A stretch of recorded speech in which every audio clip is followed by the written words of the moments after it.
Radio Chilmari.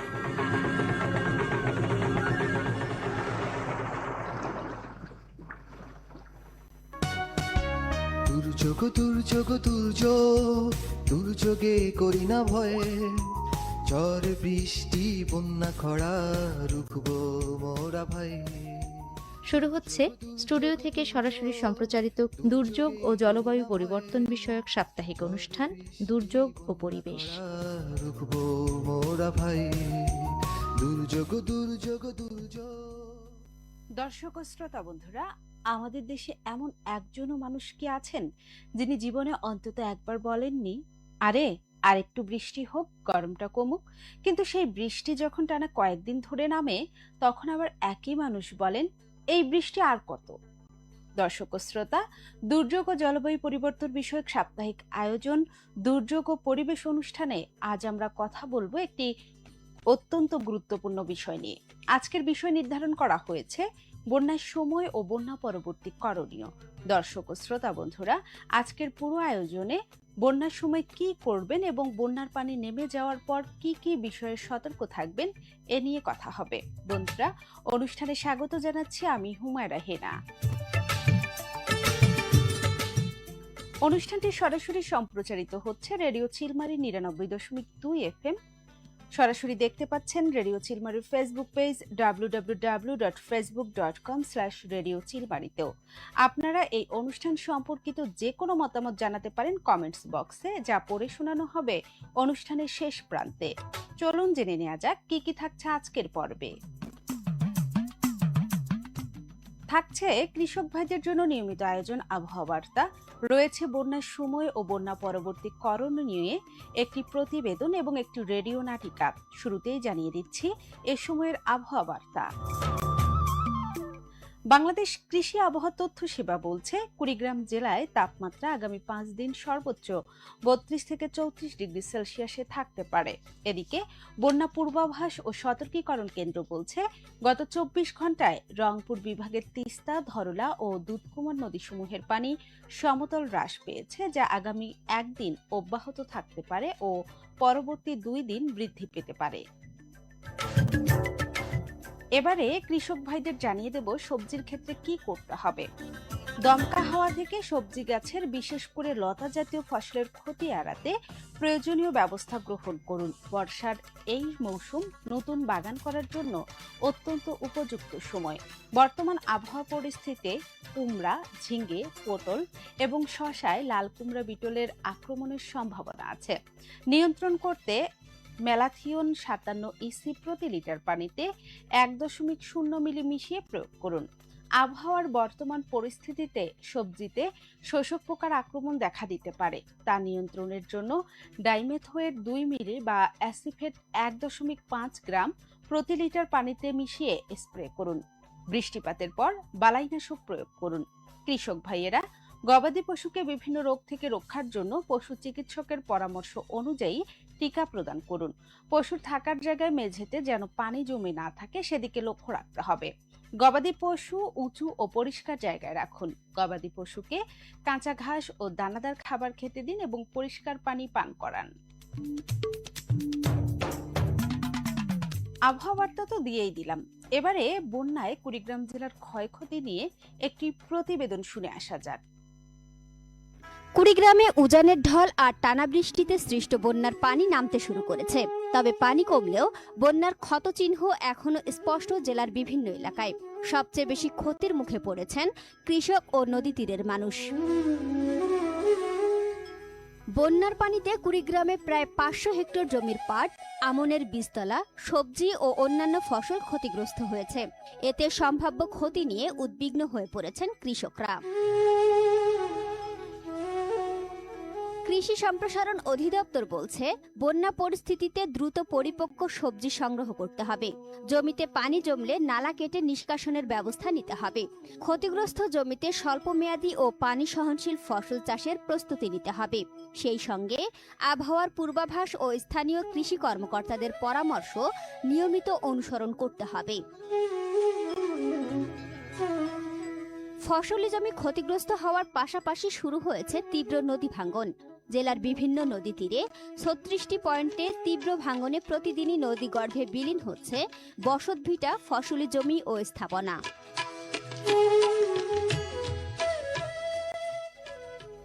দর্শক ও শ্রোতা, এবারে চলুন শ্রুতি নাটকের মধ্য দিয়ে আমরা শুনে আসি বন্যার সময় ও বন্যা পরবর্তী সময়ে আমাদের কি কি করতে হবে। আসসালামু আলাইকুম মাস্টার স্যার। ওয়ালাইকুম আসসালাম। কেমন আছো চক্ষু? মুই ভালো আছেন স্যার, তোমরা কেমন আছেন? আমিও ভালো আছি। স্যার, স্কুল ছুটি দিয়ে এলা বাড়ি যাওয়া নাকছেন? একটু নদীর পাড়ে যাব, তারপর বাড়িতে যাব। তুমি কোথায় যাচ্ছ? স্যার, মুইও নদীর পাড়ত যাই। অতি বলে পানিতে তলে গেছি, এই তাহে হ্যাঁ দেখি এসো। ও আচ্ছা, চলো তাহলে যেতে যেতে কথা বলি।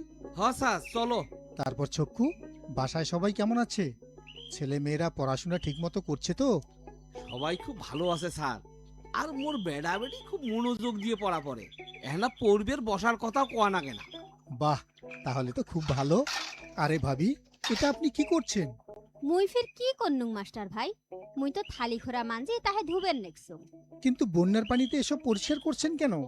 এলা তো সাইরো পাকে বানের পানি, কলও তো বানের পানি ডুবি গেছি, তাহলে এগুলো ধুম করে। ভাবি, আপনি জানেন বন্যার পানিতে কত জীবাণু থাকে? আর এই জীবাণুর জন্য কত রকমের অসুখ হতে পারে? মাস্টার স্যার, তাহলে এলা কি করা নাকবে? পানি বিশুদ্ধ করে ব্যবহার করতে হবে। পানি ফির কেমন করে বিশুদ্ধ করবো মাস্টার ভাই? পানি বিশুদ্ধ করার সবচেয়ে কার্যকর পদ্ধতি হলো সেটা ফুটিয়ে নেয়া। 25 মিনিট ধরে পানি ফুটানো হলে এর মধ্যে থাকা জীবাণু এবং লার্ভা সহ সবই ধ্বংস হয়ে যায়। তারপর সেই পানি ঠান্ডা করে ছাঁকনি দিয়ে সেকে পরিষ্কার পাত্রে ঢেকে সংরক্ষণ করতে হবে। পানি সংরক্ষণের ক্ষেত্রে প্লাস্টিকের পাত্রের পরিবর্তে কাঁচ অথবা স্টিলের পাত্র ব্যবহার করতে হবে। পানি ফোটানোর মাধ্যমেই ক্ষতিকর জীবাণু দূর করা সম্ভব। তবে আগুন জ্বালানোর সুযোগ না থাকলে বিকল্প হিসেবে পানি বিশুদ্ধকরণ ট্যাবলেট ব্যবহার করতে হবে। পানি বিশুদ্ধ করার ট্যাবলেট দিয়ে কেমন করে পানি বিশুদ্ধ করব, এনা কন্ত মাস্টার ভাই? সাধারণত প্রতি 3 লিটার পানিতে একটি ট্যাবলেট গুলিয়ে রেখে দিলে বিশুদ্ধ পানি পাওয়া যায়। আবার 1 কলসি পানিতে সামান্য পরিমাণ ফিটকিরি মিশিয়ে 2 থেকে 3 ঘন্টা রেখে দিলে পানির ভিতরে থাকা ময়লাগুলো তলানিতে স্তর হয়ে জমে। এক্ষেত্রে পাত্রের উপর থেকে শোধিত পানি সংগ্রহ করে তলানির পানি ফেলে দিতে হবে, অথবা পানি ছেঁকে নিয়ে সংরক্ষণ করতে হবে। আচ্ছা মাস্টার ভাই, পানি বিশুদ্ধ না করলে কি কোনো সমস্যা হইবে? সমস্যা হয় মানে অনেক সমস্যা দেখা দেয় বিশুদ্ধ পানির অভাবে। কি কি সমস্যা হয় মাস্টার স্যার?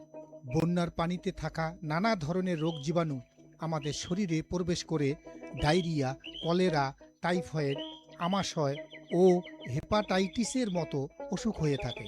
আবার বিভিন্ন ধরনের চর্মরোগ যেমন দাঁত, চুলকানি এসবও হয়ে থাকে। তাহলে তো বানের পানিত নামায় যাবার নয়। হ্যাঁ, যতটা সম্ভব বন্যার পানি ব্যবহার থেকে বিরত থাকতে হবে। তারপরও কোনো কাজে বন্যার পানির সংস্পর্শে আসলে পরিষ্কার পানি ও সাবান দিয়ে শরীরের ওই অংশ ধুয়ে ফেলতে হবে। এরপর তেল লাগিয়ে নিতে পারেন।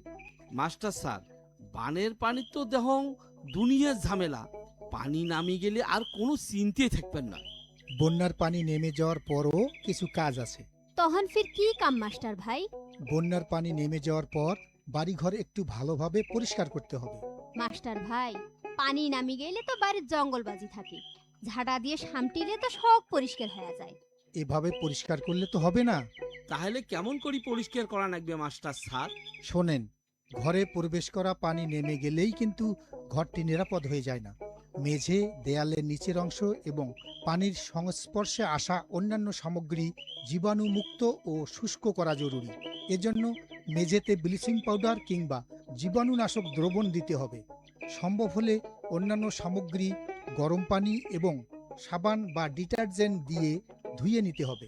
না হলে জীবাণুনাশক দ্রবণ দিয়ে মুছে আবার পানি দিয়ে ভালোভাবে মুছে নিতে হবে। এত কিছু করা লাগবে মাস্টার ভাই? হ্যাঁ, কোনো জিনিসে জন্মানো ছত্রাক দূর করা না গেলে জিনিসটিই ফেলে দিতে হবে। যে কোনো রাসায়নিক ব্যবহারে সতর্ক থাকতে হবে, সেটা যেন খাবারের সংস্পর্শে না আসে। পরিষ্কার পরিচ্ছন্নতার কাজের পর নিয়ম অনুযায়ী হাত ধুয়ে নিতে হবে। আচ্ছা, আর কি কি করা লাগবে মাস্টার স্যার? পুরোপুরি শুষ্ক না করে চুলা বা বৈদ্যুতিক সামগ্রী ব্যবহার করা যাবে না। মশারি ব্যবহার করতে হবে। ঘরে ঢোকার পর দেখে নিতে হবে বিছানায় বা চলার পথে কোনো পোকামাকড় আশ্রয় নিয়েছে কিনা। নিরাপত্তার খাতিরে সেটিকে দূরে সরিয়ে দিতে হবে। মাস্টার ভাই, মুই শুনছং এ সময় মেলা মানুষক বলে সাপে কামড়ায়। সাপে কামড়াইলে কি করা লাগবে তাকে না কন্ত? এ সময় কাউকে সাপে কাটলে আহত অংশের উপরে খুব শক্ত করে নয়, এমনভাবে বাঁধন দিয়ে দ্রুত হাসপাতালে নিয়ে যেতে হবে। সেখানে সাপে কাটা রোগীর ভালো চিকিৎসা আছে। বুঝছি মাস্টার স্যার। আর একটা কথা শোনেন, ভেজা বৈদ্যুতিক যন্ত্রপাতি থেকে কিন্তু দূরে থাকতে হবে, কারণ এতে বিদ্যুৎ স্পৃষ্ট হওয়ার ঝুঁকি আছে। তাই পানির সংস্পর্শে থাকা বৈদ্যুতিক খুঁটি বা তারের আশেপাশে না যাওয়াই ভালো। বৈদ্যুতিক জিনিসপত্র ভালোভাবে পরীক্ষা না করে পাওয়ার চালু করা যাবে না। আর কেউ যদি বিদ্যুৎ স্পৃষ্ট হয়ে যায় তাহলে শুকনা জিনিসের সাহায্যে তাকে উদ্ধার করতে হবে। খুব ভালো করে বুঝনু মাস্টার ভাই, এখন থাকি আর কোনো ভুল হবার নয়।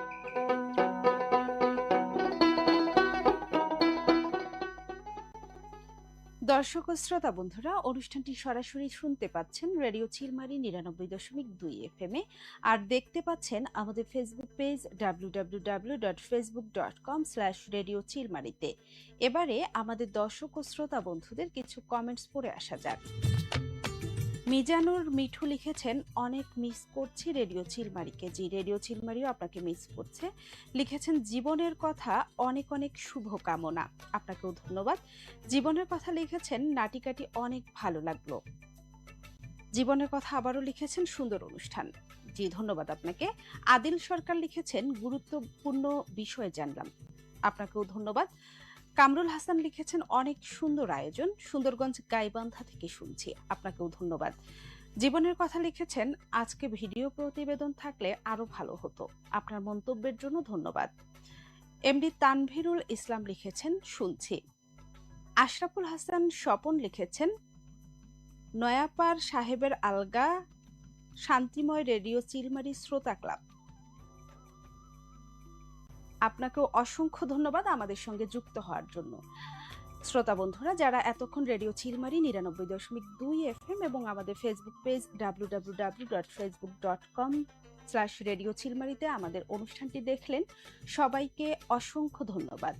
আর এরই সাথে শেষ হয়ে গেল আমাদের আজকের দুর্যোগ পরিবেশ। কথাও দেখা হবে আগামী সোমবার ঠিক বিকেল 4:35 অন্য কোনো বিষয় নিয়ে। সে পর্যন্ত আপনারা ভালো থাকুন, শুনতে থাকুন রেডিও চিলমারি 99.2 FM, আর চোখ রাখুন www.facebook.com/radiochilmari-তে। আল্লাহ হাফেজ। আগাম প্রস্তুতি বন্যাকালে থাকবো ভালো মোরা সকলে মিলে। বন্যা খরা ঝড় বৃষ্টিতে রুখবো মোরা আজ সকলে মিলে। স্টুডিও থেকে সরাসরি সম্প্রচারিত দুর্যোগ ও জলবায়ু পরিবর্তন বিষয়ক সাপ্তাহিক অনুষ্ঠান দুর্যোগ ও পরিবেশ এখানেই শেষ হলো। রুখবো মোরা ভাই, দুর্যোগ দুর্যোগ দুর্যোগ, দুর্যোগে করি না ভয়ে। ঝড় বৃষ্টি বন্যা খরা রুখবো মোরা ভাই।